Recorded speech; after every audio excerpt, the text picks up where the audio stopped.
Okay, guys. She's the Sorry. only one that lifts it up. Watching some crazy farm life. Okay. So, part 3 of how do you become fully self-sufficient? Is it even possible? Yes, it is. So here we go, part 3. 10 practical ways to homestead with no money. Because I know that's a big concern. So here we go. Homesteading often brings to mind images of wide open land, expensive equipment, and big budgets. But what if you don't have any money to get started? The truth is, you don't need a lot of cash to begin living a more self sufficient lifestyle. With creativity, resourcefulness, and determination, you can start your journey towards homesteading without spending a dime. This guide offers 10 practical ways to homestead with no money, perfect for beginners looking to embrace a simpler, more sustainable way of life. Alright, what does it mean to homestead with no money? When you choose to homestead with no money, you're choosing to build a life based on self reliance, reuse, and skill building instead of consumption.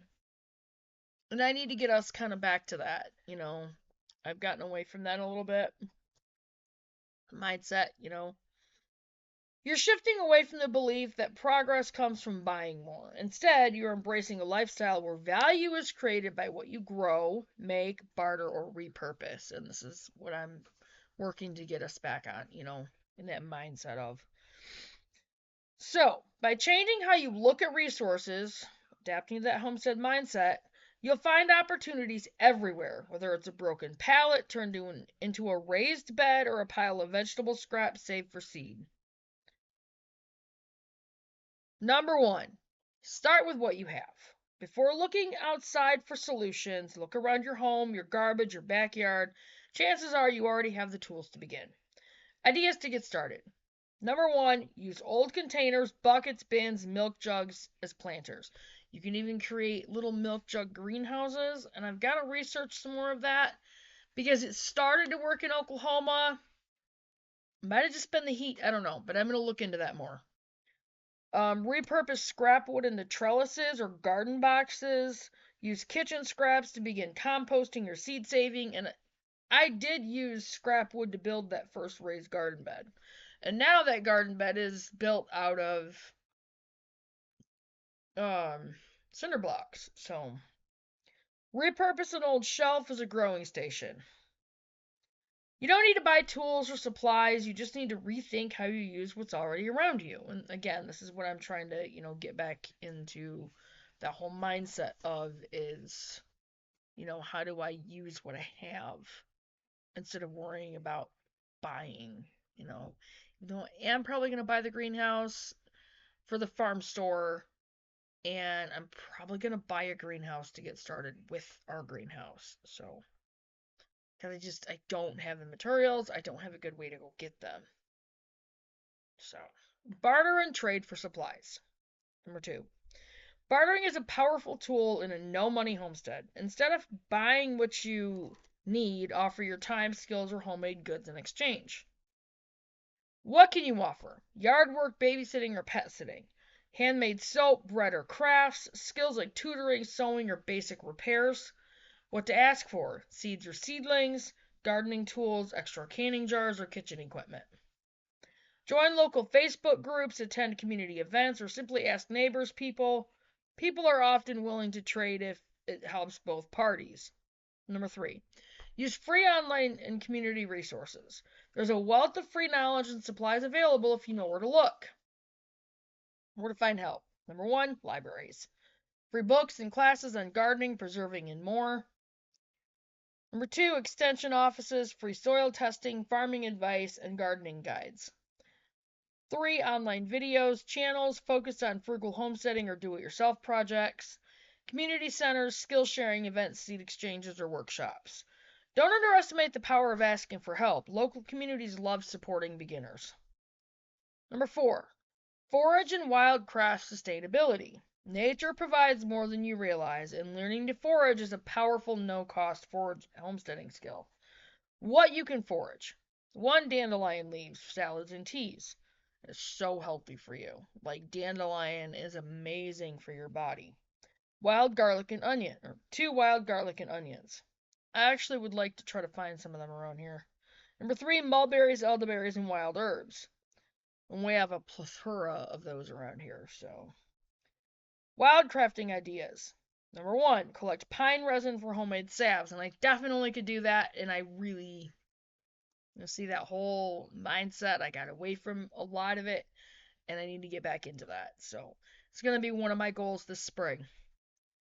Use stinging nettle for tea and compost boost. Stinging nettle is amazing, and we have so much of it out here. I could actually make our own stinging nettle teas, which I'm going to work on that and possibly be able to put it into our farm store. So, 3, gather fallen branches for firewood or crafting. And there are places I could go around here, and I might do that and like put some wood, some wood bundles outside our farm store to like sell, maybe even for just like $5.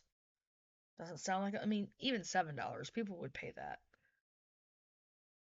Oh, that's cool. All right, number 5, build a no-cost compost system. Composting transforms your waste into rich, fertile soil, and it costs nothing except some time. How to build a free compost setup. 1, use pallets, trash cans, or chicken wire to create bins. 2, add green waste, veggie peels, coffee grounds, and brown waste, leaves, shredded paper. 3, turn the pile weekly with a stick or a shovel. That's where I've messed up. But we're like the garden, we're creating those layers. So the next layer is going to be leaves, and on top of that's cardboard, and then more compost. And I'm going to buy it. But I have that ability, so I'm going to have some really good, rich, composted garden soil brought in the spring. Probably at least 10 yards of it, if not more. Probably 10 to 15 yards of it. And it's going on top of the garden, on top of that cardboard layer. And because it's got to be at least this deep of the soil. Now, the only thing is, I'm going to have to kind of build it up around there so we can get up there, because it's actually going to be something where it's going to be a really raised bed, because that bed's probably going to be at least 3 feet off the ground. So, but it's actually going to be really good because that bed I can grow the deep rooted plants in. It's going to be great for tomatoes. It's going to be great for corn. It's going to be great for potatoes. Well, tomatoes and potatoes you're not supposed to grow together, so I'm probably going to try to angle the tomatoes in like raised beds, other raised beds. But we're gonna work on like using barnwood and see if we can build some raised beds with that. So over time, you'll create free fertilizer that supports a thriving garden. 6, start seeds from scraps and save seeds. Seeds don't have to cost a penny, and I have a lot that I've actually saved myself. You can grow many plants from kitchen scraps and save seeds from produce. Grow from scraps. 1, regrow lettuce, celery, or green onions in water. 2, sprout garlic cloves or sweet potatoes. 3, plant potato eyes in the soil. Save seeds from, number 1, tomatoes, peppers, and squash, and that's something I save seeds from all the time. 2, dry beans or peas. 3, sunflowers and herbs. Once you learn seed saving, you'll never need to buy them again, and I'm working on learning that myself. 7, upcycle materials for homestead projects. Instead of buying materials, start collecting items people throw away or give away for free. Great freebies to look for. Number 1, wood pallets. Turn into garden beds, tool sheds, or compost bins. 2, old windows. Used for cold frames or small greenhouses. 3, bricks and rocks. For garden borders or fire pits. 4, clothing and fabrics. Make reusable bags, rags, or quilts. Quilts especially. Sites like FreeCycle, Craigslist, or local Facebook groups are full of opportunities. Number 8, harvest rainwater for free irrigation. Watering your garden can drive up utility bills. Rainwater is a free, sustainable solution. But you have to be able to filter it, because especially with the chemicals, it's not a good thing. So, hold on, guys.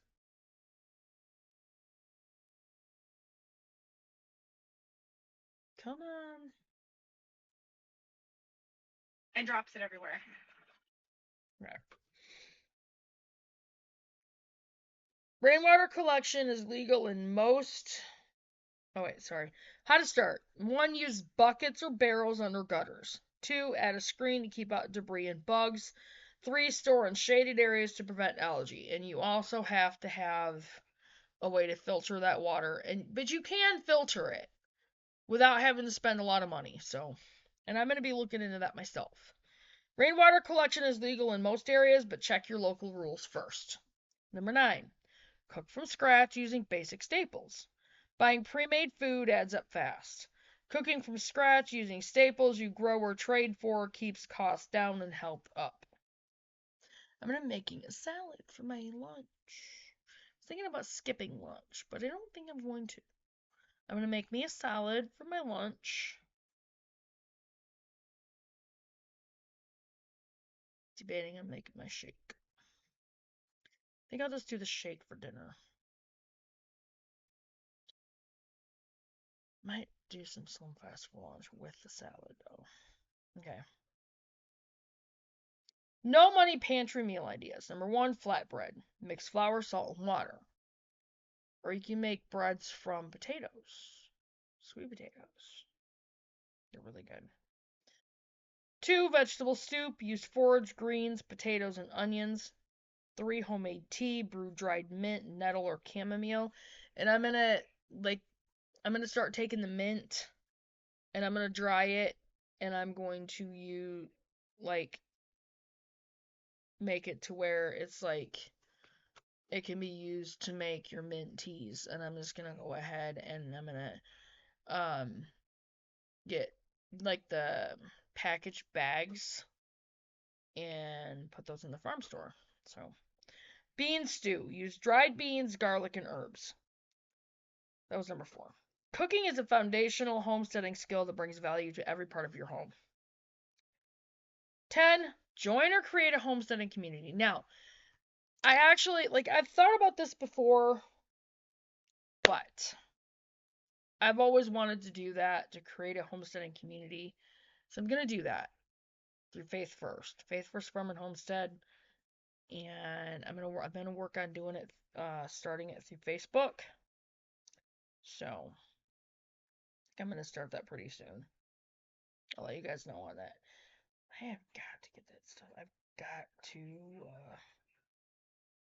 have to try to home make something that I'm having issues with my see that's like eczema type stuff. And I've been breaking out in it from using that water down at work from the city. It's supposed to show how bad city water is.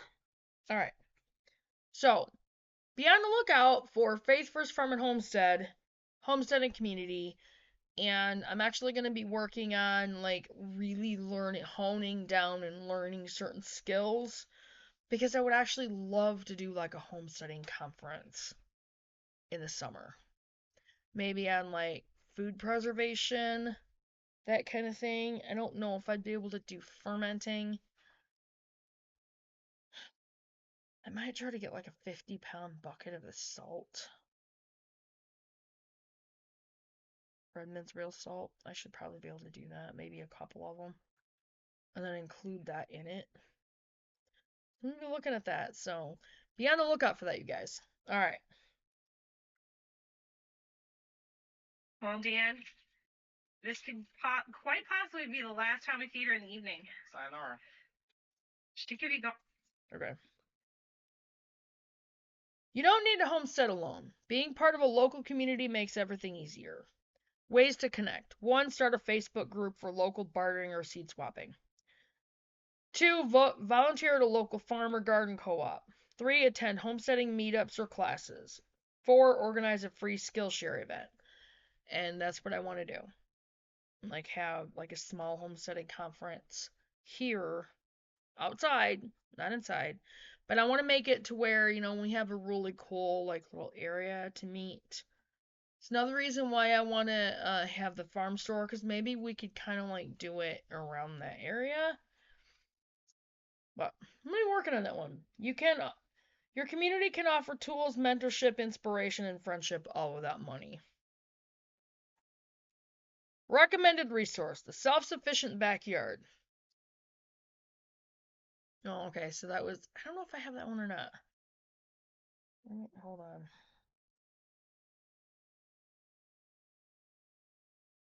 I would never order it through here. Oh! Is this a book? I think it is. Blurred out the pictures. Balls. What are you guys doing and why? Okay, it might be just. No, they blurred out the pictures. You guys suck. Some of the pictures. Okay.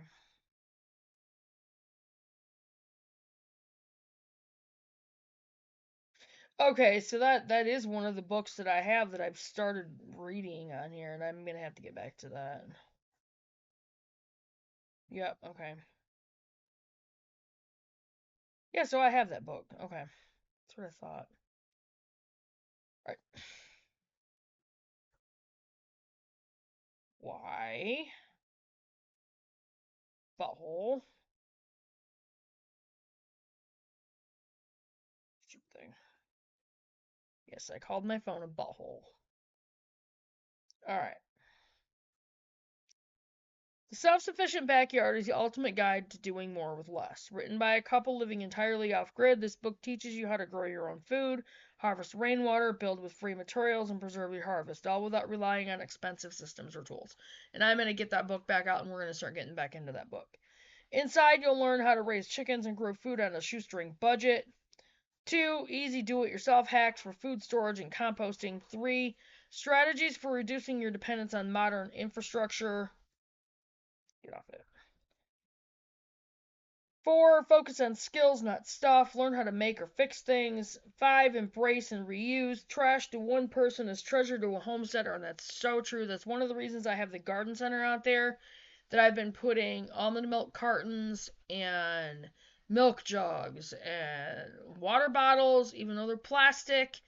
I'm going to set up my own little irrigation system with them, with our garden beds. Be patient. Growth takes time. Celebrate small wins. And we have so much stuff out there. Like, everything that I'm saving out there, though, has a purpose for the homestead. There's a bunch of cardboard out there that's for the gardens, so keep learning. Watch tutorials, read books, and ask questions. Get your books. Get your books. Seriously, guys, get your books. Document your journey. Keep notes. Keep good journals. Keep good records. It's so important. A notebook helps track progress and motivates you. Fact: homestead with no money. Can I really homestead with no money? Absolutely. Homesteading is more about creativity, community, and determination than finances. You can begin with $0 and still make meaningful progress. And that is true. And I'm really grateful for this particular one because it's really helped getting me back into the mindset that I need to be in for our family. What should I do first if I want to homestead with no money? Start with what you already have. Begin composting, save seeds, or grow herbs in recycled containers. Do I need land to homestead? Not necessarily. Many people start homesteading on patios, balconies, or community garden plots. I would be careful of that because you want to make sure that it's not being governed. You don't want that. How do I find free supplies and materials? Use websites like FreeCycle, Craigslist, Buy Nothing groups, or community boards. Don't be afraid to ask neighbors or friends. And this is the other reason why I want to start the Faith First Farm and homesteading community, because I want to be able to go through that whole share thing. Is homesteading without money sustainable long term? Yes. If you focus on building skills, connecting with others, and making thoughtful choices. Over time, your savings and productivity will grow. Final thoughts? You can homestead without spending a dime. Homesteading with no money isn't about being cheap, it's about being resourceful. It's about taking control of your food, health, and future without waiting for the perfect time or budget. Now, you know what? I also thought of something else. We're saving paper towel tubes, toilet paper tubes. They're good for fire starters.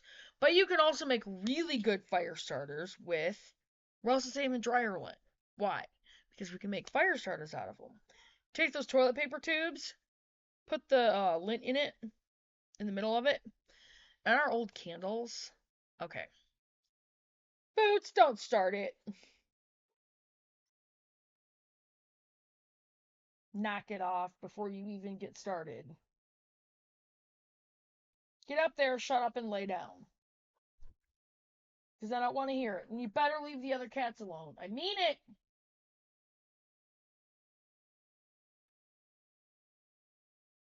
Um, we have candles that we can melt the wax down, and I think I'm gonna do that instead of making new candles with them, which I could. We also have a lot of toxic candles. We can throw them in like our outdoor fire, just use as fire starters. So,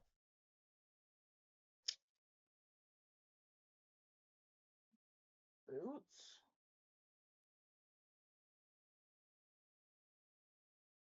All right. It's about taking control of your food, your health, and future without waiting for the perfect time or budget. You don't need land, money, or fancy tools to start. You need commitment, curiosity, and a willingness to do things differently. That mindset. Adapting to that mindset. To that homesteading mindset. Take one idea from this list and try it today. Grow herbs on your windowsill. Ask your neighbor about extra jars. Save seeds from tonight's dinner. Every step you take brings you closer to your goal. Share your journey with others. Post your progress, ask for help, and inspire someone else to begin. The homesteading life is possible, no wallet required. So there's that one.